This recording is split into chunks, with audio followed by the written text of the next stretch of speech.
Tatlong arestado sa isang buy-bust operation sa Marikina. Nakuha sa kanila ang mahigit 2 milyong pisong halaga ng hinihinalang shabu. Giit ng mga suspect, hindi sila sangkot sa bentahan ng droga.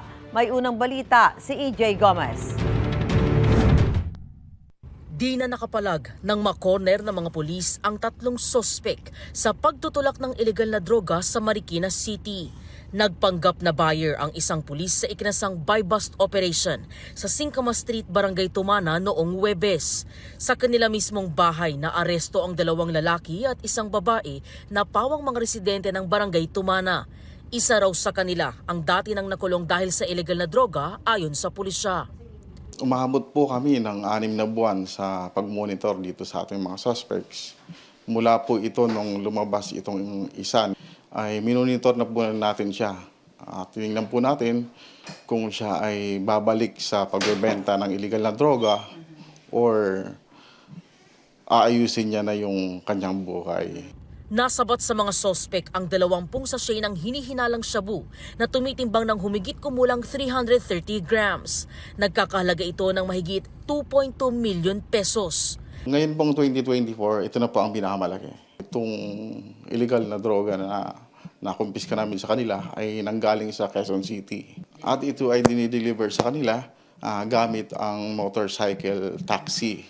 Sa Marikina, San Mateo at Antipolo raw nagbebenta ang mga sospek. Ayon sa pulisya, online ang transaksyon ng mga sospek at minsay nakikipag-meet up sa kanilang customer.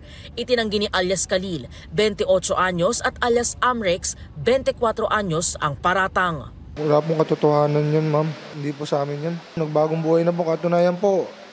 Araw-araw po nagre-report sa barangay para po mawala yung pangalan ko, sinasabi nilang watchlist. Mali lang po talaga sila. Dahil wala naman po akong ano dyan. Nagbago na rin po ako eh.